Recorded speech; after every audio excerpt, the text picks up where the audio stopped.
सध्या संपूर्ण देशभरात मुसळधार पाऊस सुरू आहे। पावसामुळे नद्या नाले दुथडी भरून वाहत असून अनेक ठिकाणी पूर सदृश्य परिस्थिती देखील निर्माण झाली आहे। महाराष्ट्रातही पावसाने चांगलाच जोर पकडलाय। मुंबई पुण्यासह मराठवाडा तसंच विदर्भात जोरदार पाऊस पडत आहे। अशातच येत्या 24 तासात पावसाचा जोर आणखी वाढणार असा इशारा भारतीय हवामान खात्याने दिलेला आहे।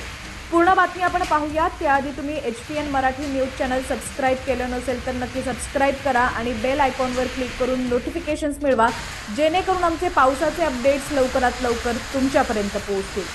तर IMDने देशातील 5 राज्यांमध्ये अतिवृष्टीचा इशारा दिला असून रेड अलर्ट देखील जारी केलाय।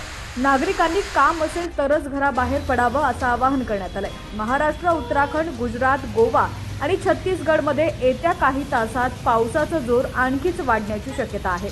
याशिवाय मध्य आणि पश्चिम भारतातील अनेक भागातही जोरदार पावसाची शक्यता आहे।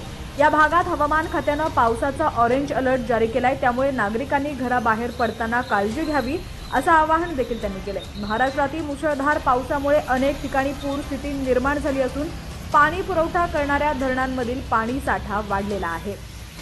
हवामान खात्याने मुंबई पुण्यासह ठाणे, पालघर तसंच रायगड आणि रत्नागिरी जिल्ह्यात अतिमुसळधार पावसाचा इशारा दिलाय। मराठवाडा आणि विदर्भातही काही जिल्ह्यात जोरदार पाऊस पडण्याची शक्यता आहे। विदर्भातील अमरावती, नागपूर, भंडारा, अकोला, चंद्रपूर, गोंदिया आणि वाशिम जिल्ह्याला पावसाचा अलर्ट जारी केलाय। मराठवाड्यातील छत्रपती संभाजीनगर, जालना, बीड, परभणी आणि बीड जिल्ह्यात पावसाची शक्यता आहे। एकंदरीत संपूर्ण राज्यात 24 जुलैपर्यंत मुसळधार पावसाचा इशारा देण्यात आलाय। आज म्हणजेच 21 जुलै रोजी सर्व शहरांसाठी ऑरेंज अलर्ट जारी करण्यात आलाय।